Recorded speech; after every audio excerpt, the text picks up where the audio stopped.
Another day, another pay-per-view in Saudi Arabia. Crown Jewel happened this past Saturday. We have five championship matches as well as some other marquee matchups. Let's talk about it.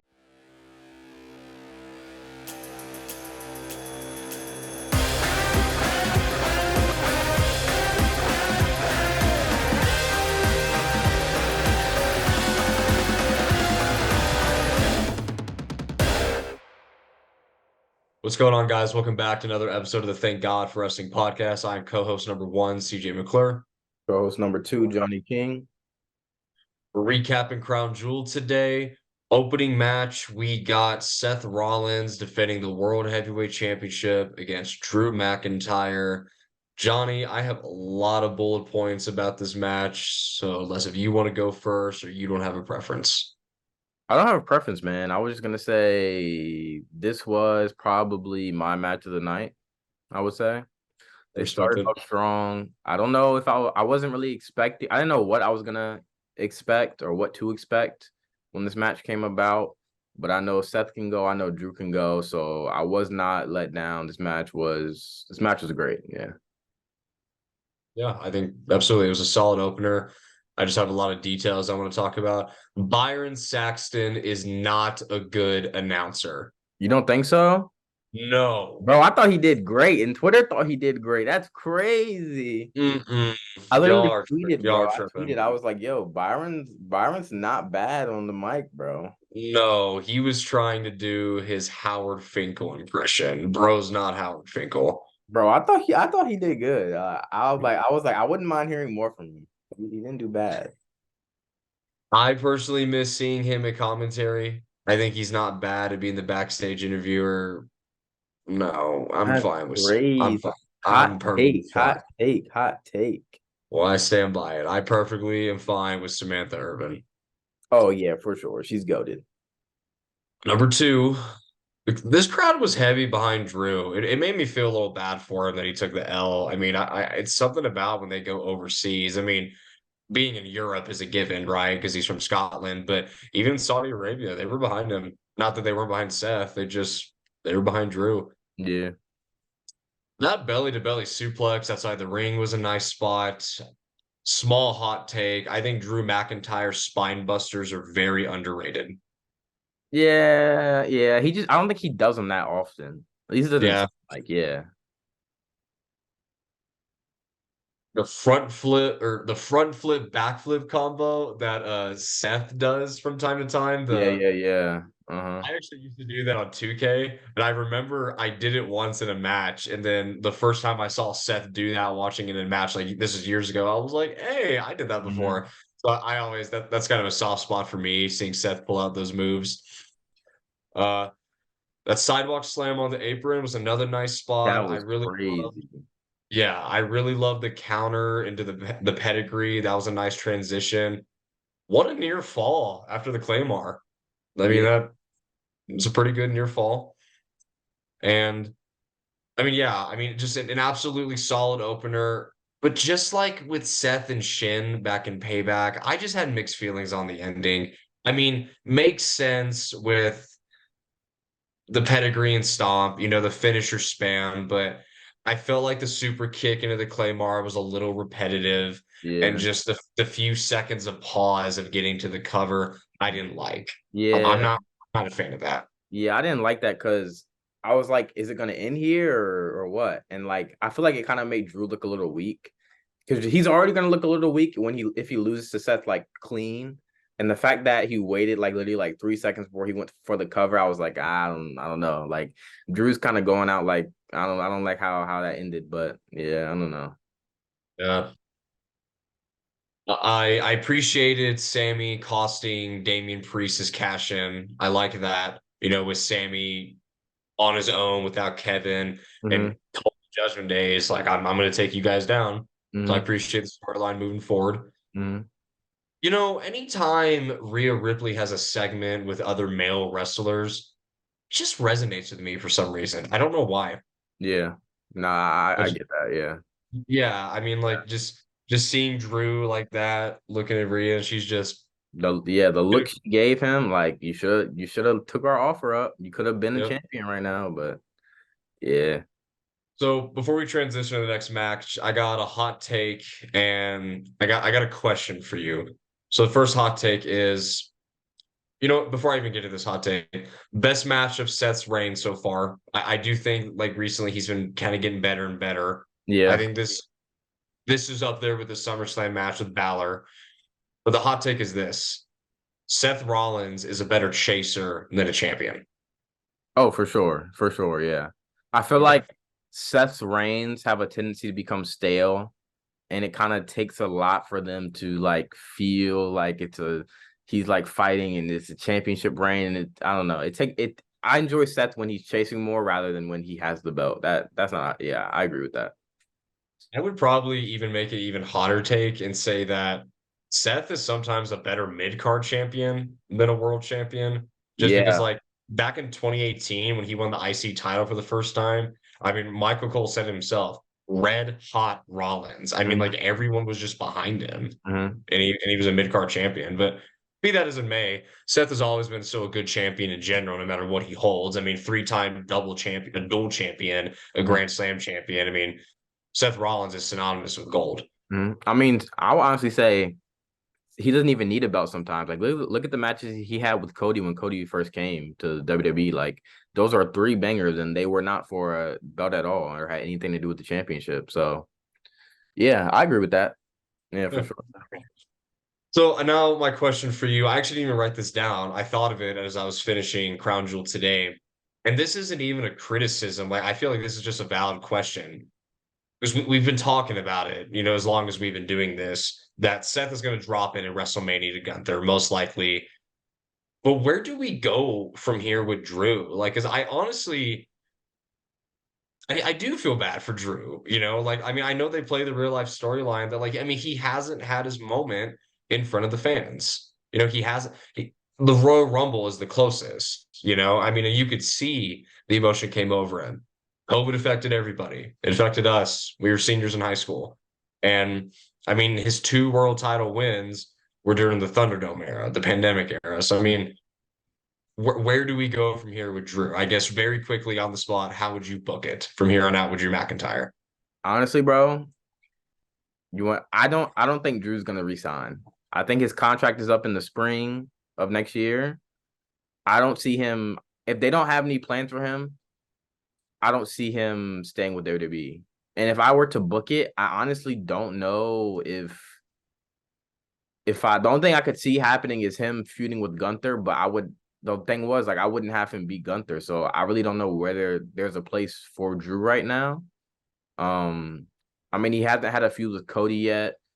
Uh so if Cody ends up beating Roman at WrestleMania, then I could kind of see maybe Drew and Cody having a I just don't see Drew winning a championship if like a high like a main event championship in like the next year at least. Like I feel like he's kind of stuck, you know.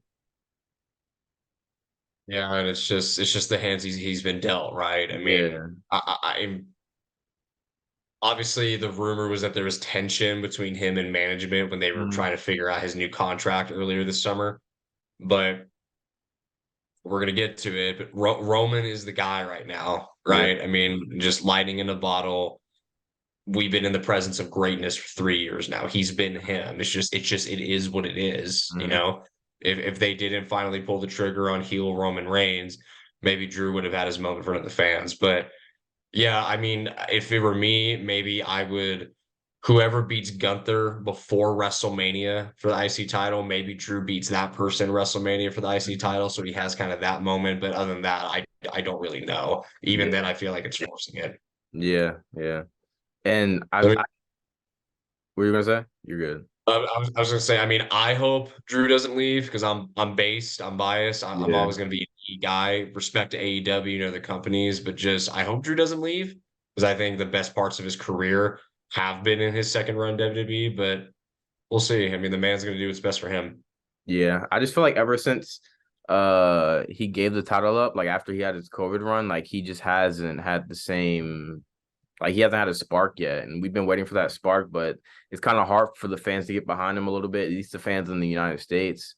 And he's just kind of been just like here and there, not really in major storylines. So unless they turn him into like a complete heel and they just have him terrorize the whole Raw brand or whole SmackDown brand, maybe I could see something coming out of that. But as of right now, I don't know, man. It sucks. Like he's such a good talent and he's such a great asset to the company, but when there's no place for you, there's no place for you. And honestly, if we weren't in the Roman Reigns era, like Seth Rollins said, like being in the Roman Reigns era, you have to accept the fact that you'll always be below him. Like he's the guy until he like says he's hanging up his boots, bro. Like it is what it is. It's just circumstances. Yeah. I mean, we mentioned it, in the dream match video. Roman's a draw.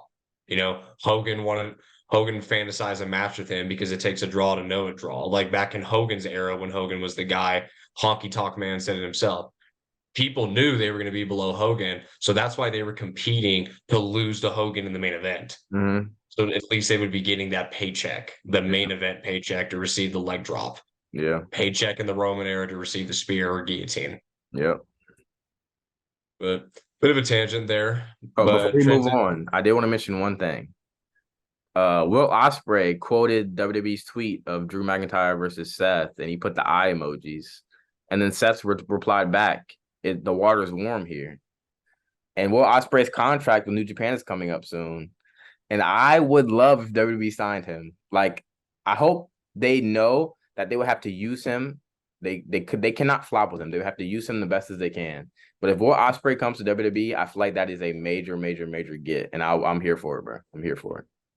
I did see that, and just my quick thoughts on it. I think that'd be absolutely awesome, but I almost don't want Will to come to WWE because I honestly feel like WWE will find a way to screw it up. Yeah, literally. I mean, that's what I'm thinking.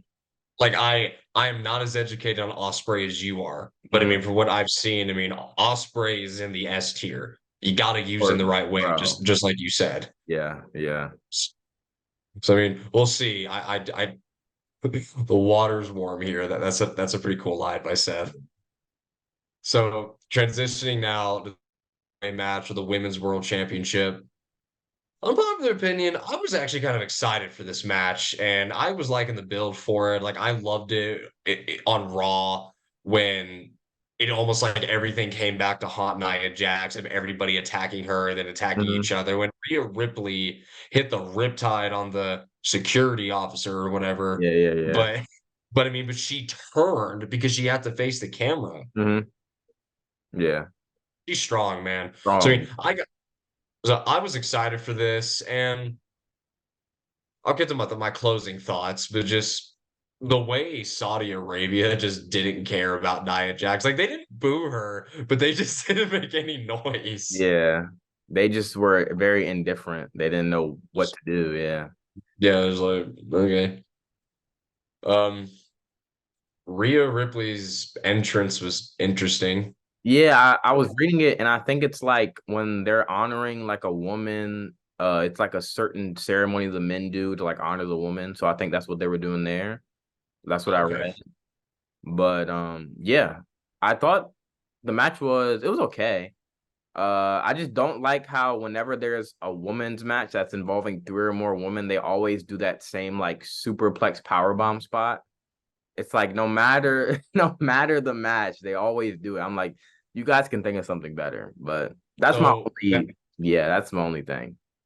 That was one of my bullet points, that it just seems like it's a tradition for there to be a multi-person superplex in a match involving more than 2 wrestlers. Yeah. Because it's not just like multi-women match. Yeah, it happens in the men's and it happens in tag matches too. Yeah. Which sometimes they find a way to make it fresh and it still looks kind of cool. I mean, for this one, I was just like, I mean, we've seen this before. So yeah, like, it wasn't like a bad move. It was just like, yeah, you've seen it, yeah. It's just like old reliable, like it's like ever since Shawn Michaels and Mick Foley did the announcer table spot, it's been used ever since.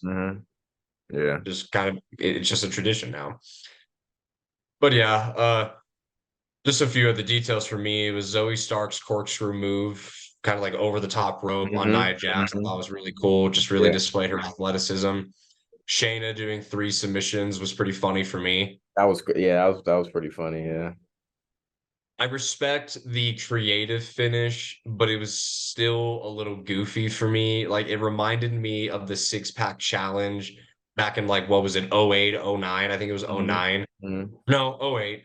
And Jeff Hardy went for the cover when he was Mhm. already winning, and Triple Yeah. H went for the cover. I'm like, when Bro could have just went to go break up the cover. Mhm. You know, why would Raquel go for the cover? Like, if she would have done it really quickly, and then the ref went and counted, and then Rhea did it to break it up, kind of like when Gunther hit the splash on Yeah. Sheamus and Drew, Uh-huh. break up the cover, I Yeah. would have understood that. But it's the fact that Raquel did it slowly, and anybody with half a brain in Rhea's situation would have noticed what she was doing. Yeah. Yeah. So again, it was creative, but I'm just like, could have been executed a little bit better. But like you said, it was an overall good match for me. I just feel like it didn't reach its potential.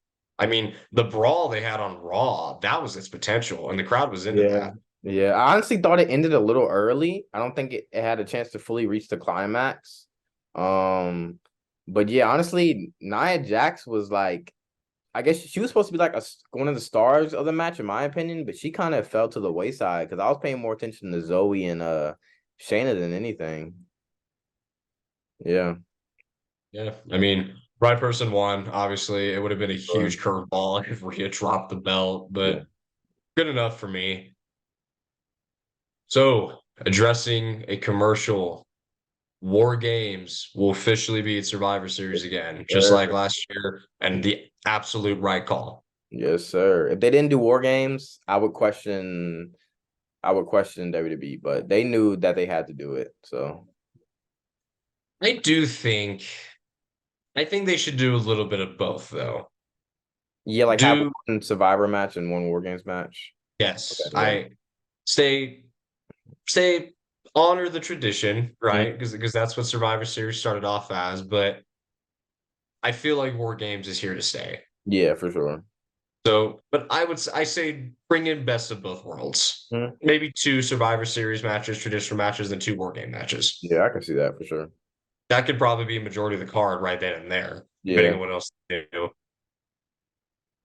So now we got Solo Sokoa versus John Cena. So I'm going to start off with just a hot take. Sorry, can't English. This is just something I thought of right when the match began. And really, it's probably not even a hot take. I feel like most people are going to agree with me. The fact that Solo Sokoa's first one-on-one key premium live event match was against John Cena. Solo Sokoa is a future world champion. Oh, for sure, bro. For sure. Yeah, it's on lock. Yeah. Yeah. And isn't it just crazy that this match happened? Like this wasn't like for me a huge dream match that I want to see in Mhm. present day Mhm. wrestling, but it's just like when you really take a step back, you're like John Cena has wrestled his dad on an Yeah. episode of SmackDown. Yeah, literally. John Cena has wrestled Umaga. Yeah.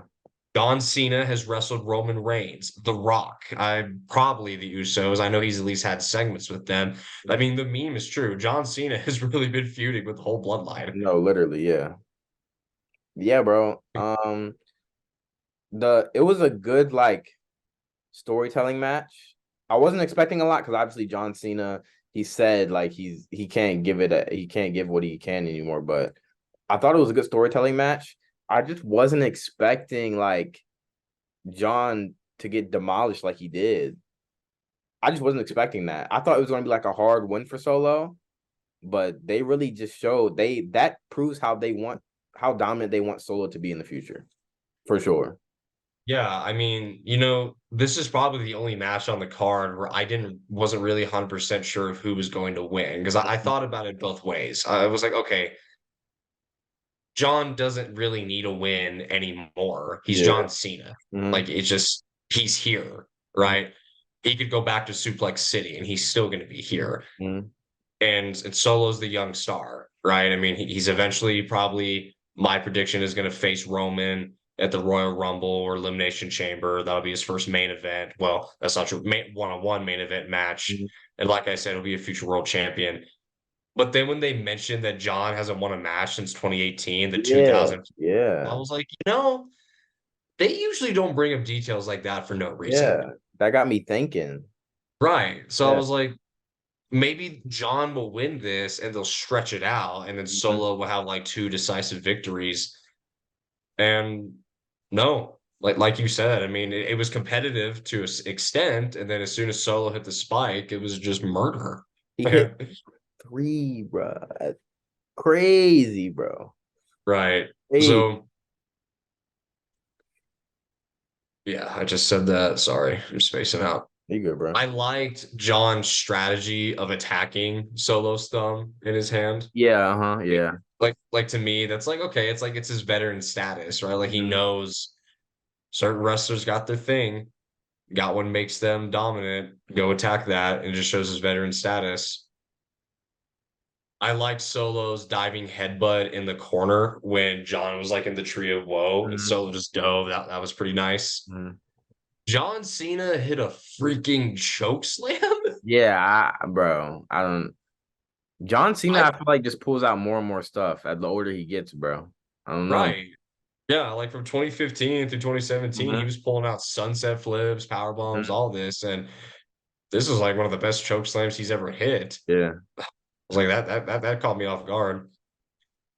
Okay, but this is just a critique, and this isn't because he's in the last few months of his career. He's always been bad at this. John has never been good hiding instructions in Oh, matches. bro. You can see him calling a spot from miles away. Miles away, bro. Everybody was talking about that, dog. Right. Like John Cena's about to get Samoan Spike for the third time. And he's calling a spot. And he doesn't try to hide it either. That's the thing. He just doesn't care. Yeah. But yeah, I mean, from Suplex City to Spike City. Yeah.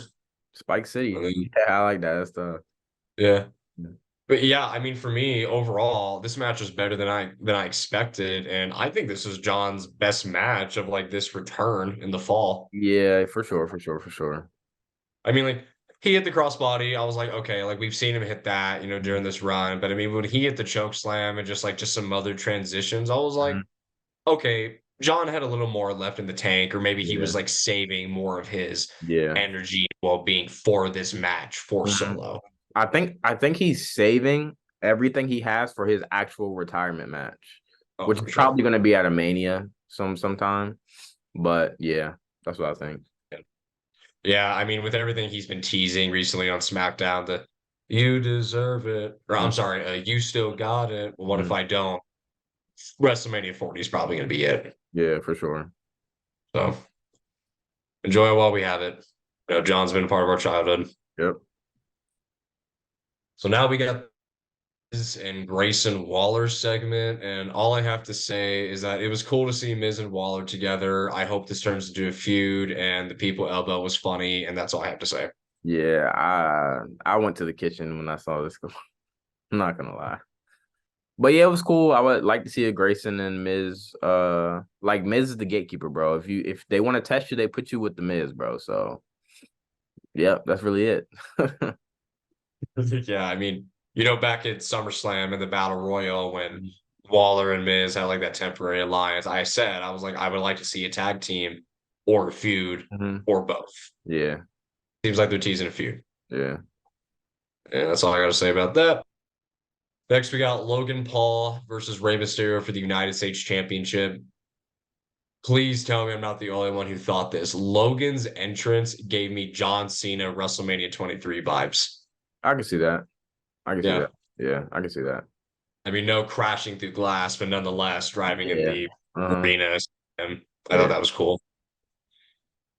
You got shades of the Ultimate Warrior, shades of Bruno Sammartino. I mean, just Logan just continues to prove, like Michael Cole said, that he's a student of the game and changes his style for certain opponents. Because, and I'm not trying to dog on Ray. Ray has continued to defy Father Time, but we're obviously not watching 2006 Rey Mysterio. We're not Mhm. even watching 2018 Rey Mysterio when he Mhm. was putting on bangers and Andrade. Ray can still go Mhm. to compare apples and oranges. He can honestly probably still go more than John, Mhm. but you can see that Logan changed his style a little bit. So there wasn't so much flippy dippy stuff because pulled out some of the moves like this. Yeah. Yeah, honestly, I mean the match it wasn't bad, I would say. It was okay. Like it served its purpose. It got done when it needed to be done. But I would say it's definitely one of Logan's weaker matches since he's been back for sure. I would say. But like it Yeah. wasn't bad. But like if you compare it to like the Ricochet match, like obviously Ricochet is able to do way more stuff than Ray is nowadays. But yeah, I don't know. It wasn't bad, but um I just don't like I just didn't like the ending. Oh, yeah, I'll get to that. So Logan almost had too much momentum on that slingshot clothesline. Did you notice that? Mm-hmm. Yeah, I thought that was kind of interesting. Logan freaking saved Ray. Bro, that was crazy. Ray's head was going to hit the ground, bro. His neck was gonna. That's crazy. Yeah. So good on Logan for having Scary, the bro. ring. Yeah, good on Logan for having the ring awareness for that. Moonsault fallaway slam though, that was pretty cool. Yeah, for sure. That was a cool move. Michael Cole made a good point. It's so interesting when WWE pokes fun at their own logic. Where was security? Bro, literally. Like, if you're gonna do something like this, just make it make sense. But you Mm-hmm. just security, just Mm-hmm. Mm-hmm. I mean, just going blind, I guess. Santos did that on purpose. I don't care what anybody says. We've Yeah, obviously because talked about them building bro, towards yeah, yeah, yeah. He did that on purpose, bro. 100%. I did not mind the ending. I'm not advocating saying it was good. It's just not a shocker to me that now back-to-back matches that Logan Paul has won have been dirty Mm-hmm. because he is a heel. Mm-hmm. Um, the match was all right. I mean, I guess if this says anything, this probably just says something about me that I was such a Logan Paul hater, but I didn't watch any of Logan. I didn't watch Logan Paul's first WrestleMania match. I didn't watch his SummerSlam match. Oh, I'm really? probably This is the only one you seen? Oh no, okay, sorry. Context. I haven't seen his SummerSlam match against The Miz. Oh, okay, okay, okay, okay, okay. Yeah. Okay, So I okay. mean, and I'm probably never going to because that was back when I was a hater like towards the wrestler. But then when he faced off against Roman Reigns, I was like, okay, I'll give this a shot. And that's when I was finally sold. Mm-hmm. So I mean, I'm probably never going to go back and watch those. So for me, this match was still all right. But I definitely hear what you're saying that it was like one of his weaker matches too. But he does have it, bro. Logan Paul, he has it. Especially in this short 100%. amount of time, he has it. He has it for sure. I just didn't like the fact that so obviously the ending, Logan Paul got the brass knuckles.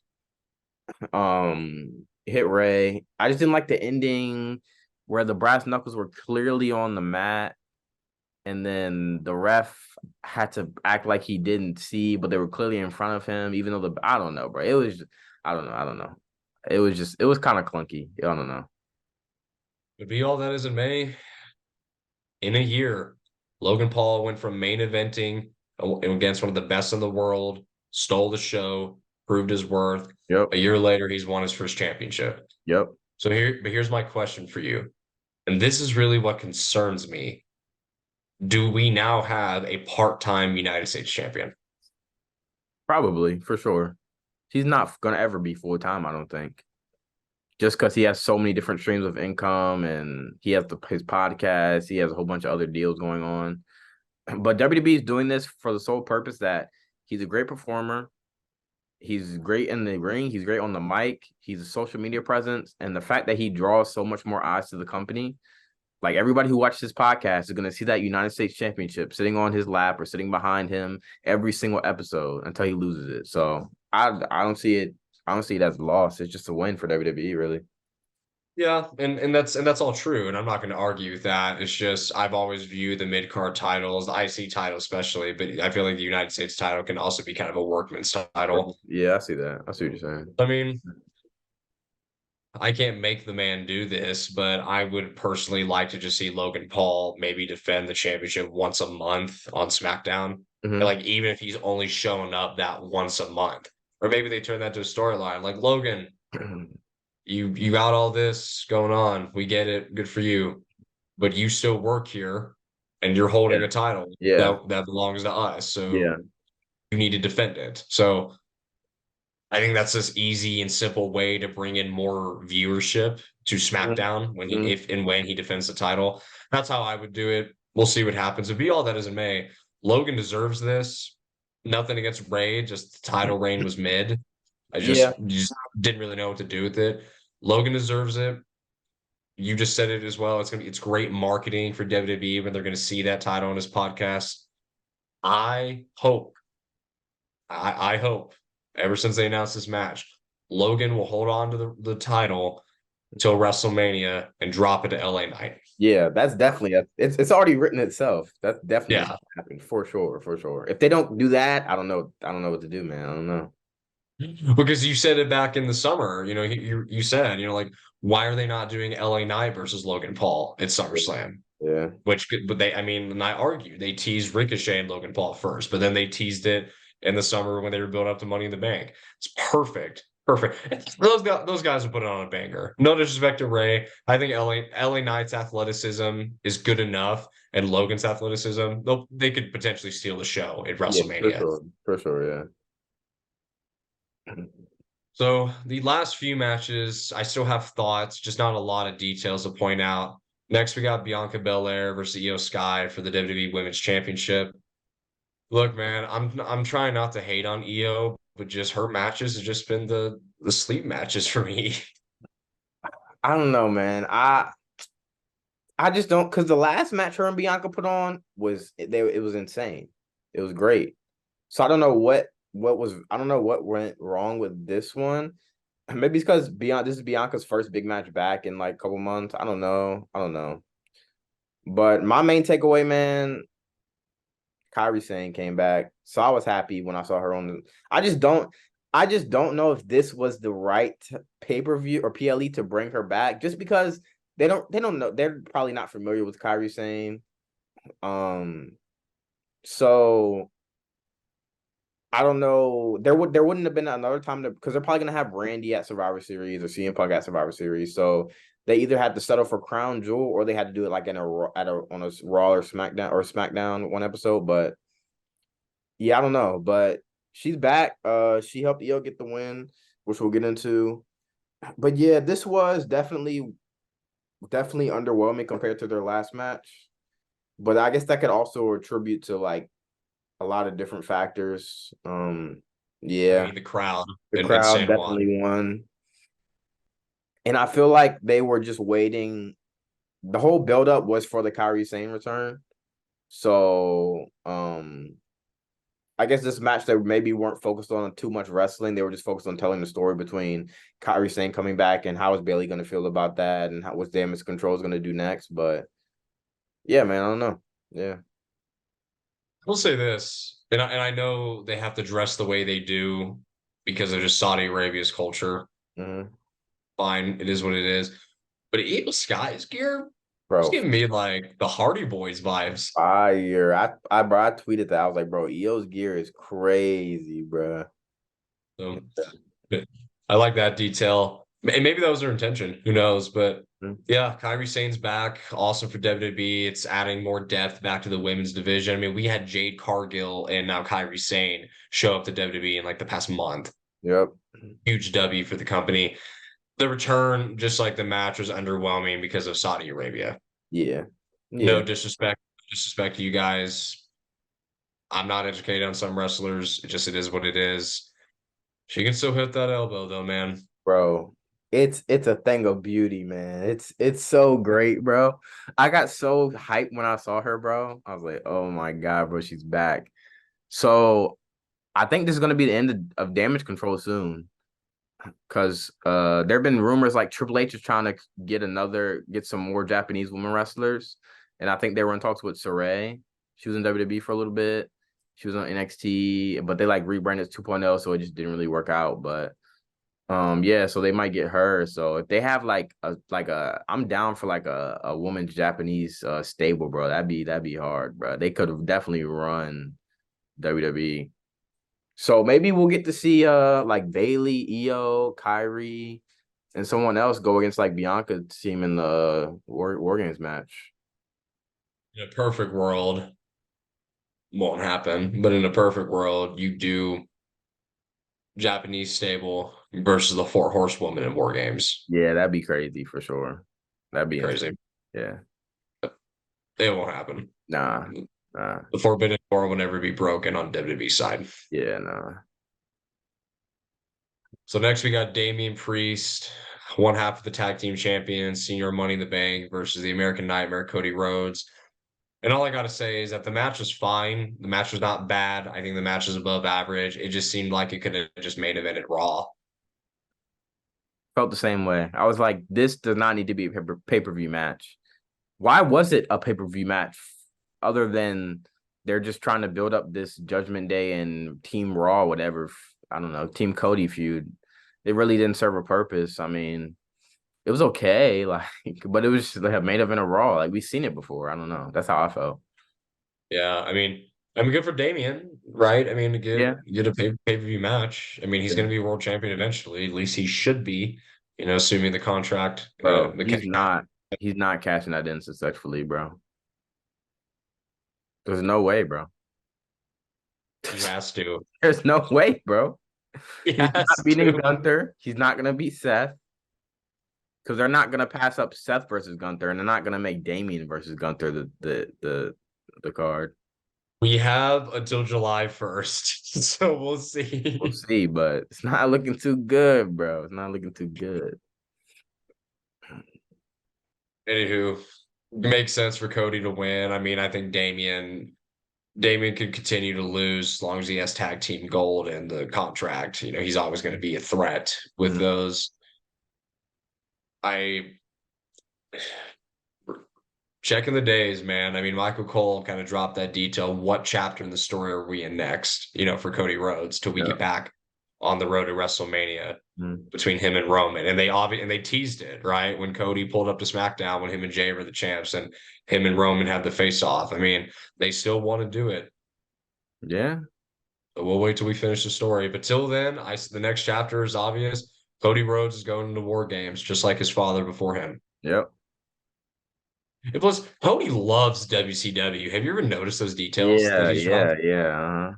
Loves WCWs. I mean, this is going to be a dream for him. Yeah, they need to put Roman. I know they're saying he's not gonna work it, but they have to put him in War Games, bro. They have to. They have to, bro. At the bare minimum, he needs to be there, either defend the title or be in War Games, either or. Yeah. I, Either but I want him in War Games. So him and Cody can be in the same ring. Even if Cody's team doesn't win, cool. But I don't know. I just feel like it will make War Games way bigger if Roman is in War Games. True. And I mean, plus he was in War Games last year as well. Yeah, So yeah.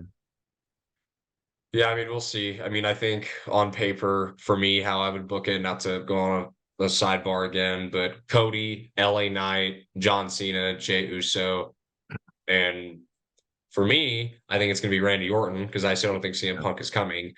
And then versus the Bloodline / the Judgment Day, Yeah. they team together. Yeah. So we shall see. With that being said, the main event, LA Knight versus Roman Reigns for the undisputed WWE Universal Championship, the Megastar versus the Tribal Chief. For me, this is match of the night. Yeah. I can For agree. me. I can agree with that.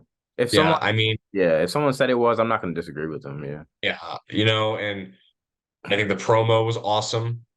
It just really just put an emphasis on Roman's literal empire, but LA Knight just rising up in the ranks of Mhm. popularity.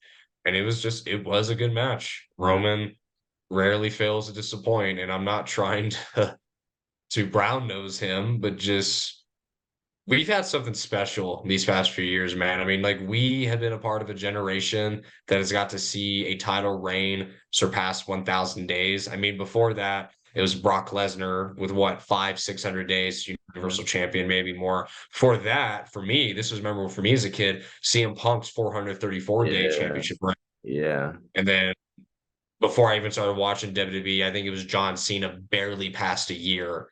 I think in '07 when he was just like unstoppable in Mhm. 2006, 2007. Like, and he was injured. That's why that reign ended. He ended the reign. But we've had something special. Creative stubbornness held Roman back for years. And it was so awesome to see 3 years ago in my college dorm room of the recap of SummerSlam when Roman returned with the wreck everyone and leave shirt and just laid waste to the Fiend and Strowman, and the rest is history with cinema. Mm-hmm. LA Knight held his own. His first ever main event, his first ever title match on the main roster. His time will come. Yeah, for sure. He'll be a world champion. He'll be a world champion. His There's time no will doubt come. about that. No doubt about that. Okay. Great match. Entrances were great. It was a big fight feel. Wish Byron Saxton wasn't doing the announcing, but hey, beggars can't be chooser. You hating on Byron, bro. I thought he did pretty good, bro. I did not mind him. I'll say that. I did not feel like I was missing anything.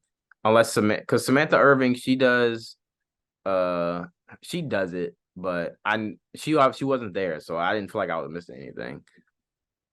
Each their own, but it was a great. I know people said it was predictable. Of course, it was predictable, dude. LA Knight was going to beat him. Nah. It's just, it's not going to happen until WrestleMania. It's just the fact of the matter. WrestleMania 40 is the end of one era and the beginning of a new one. Yeah.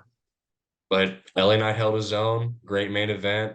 I know there was a little bit of involvement in the match with Solo up on the ramp and Jimmy over here. But you know what? I was able to look past that just because the ref at least didn't get knocked down. Mm-hmm. So at least we kind of broke that cycle. Yeah, no ref bump. Good to go.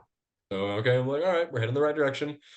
But yeah, I think this is a solid good match. I would even go as far as say it was flirting with great.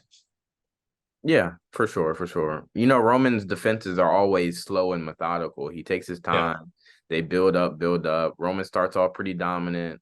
Then the opponent gets to get more dominant, and we get a couple false finishes, and then Roman eventually gets the W. So yeah, for sure, it was good. Has its fast moments, has its nice transitions, the one or two we always remember. Yeah. I mean, I do miss when Roman would defend it on SmackDown here and there, but one might argue, no, 100%. I mean, one might argue the man has earned this contract that he has. Yeah, I mean, he's got 5 kids, right? I mean, I know the tribal was his gimmick, but like, a man that does have a family that he wants to be there for, so understand. I mean, that's just a fan in me talking. But one just small nitpick, I guess it's a nitpick. Do you miss, I guess 2 questions, Drew. Do you miss Roman having 2 belts? And do you understand why they ended up unifying them and having the gold one? I do low-key miss when he had 2 belts, just because it just looked like he was just dripping in gold. Like the thought of 2 belts holding it in the air is crazy. Why they unified them? It was the Universal and the WWE. So I guess since they introduced the new one, I guess they didn't want to have 3 main belts, you know? So I don't know. Yeah. We just ask that and bring that up because when Byron Saxton is doing the best that he can and introducing them, you know, and when Roman did this, flapping the 1 belt, I'm like, man, that's not the same. Yeah, when he had the 2. Yeah. Doing that. Yeah. Like, that's not the same. I mean, like, this still goes hard, and that's always going to go hard. Whatever title you're holding, you get in their face and hold it like that. But yeah, I guess just in my mind, God mode was 2 belts. For sure. And you and everybody that's been watching us knows I'm a sucker for multiple championships on one guy anyway. Yeah. I mean, just that's always going to be iconic. I almost liked it when Roman had the new one and Paul was holding both, because to me that was like boxing, you know? Like having all the titles with they're all holding it in your team and your crew. But he reached the 1,000 day mark, so I get why that was like the trigger to like give him the new belts to truly unify both. Yeah. And you kind of already said it would have been world title overload. Yeah, you know, there needs to be 2 world titles on the main roster. Yeah. More than 2, it's like because two's good. Yeah, I mean, like, I don't know if you or anybody else has watched Game of Thrones, watching us, but it's like I think of a line of that show. They're like, well, how many kings are there? You know, when there's really the one true king on the Iron Throne, and in this case, that's Roman. But you know, world title overload will like decrease the validity of it all. Yeah, for sure. For sure. Yeah, man. I thought Crown Jewel I thought it was I thought it was a good RI pay-per-view. Yeah, it was a very serviceable show. It got Yeah. what it got done what it needed to get done to keep us moving on the road to Survivor Series, which will lead us to Royal Rumble and to WrestleMania and Elimination Chamber. But yeah, But yeah, guys, we hope you enjoyed it. Be sure to drop some of your takes down below in the comments section. Let us know if you agree or disagree with us. Our opinions are not the right opinions. I'm CJ McClure, man. Thank God for wrestling. yes, sir. I'm Johnny King, man. Don't forget to like, subscribe, comment, share the video. And yeah, we'll see you on the next one. Thank God for wrestling. Peace.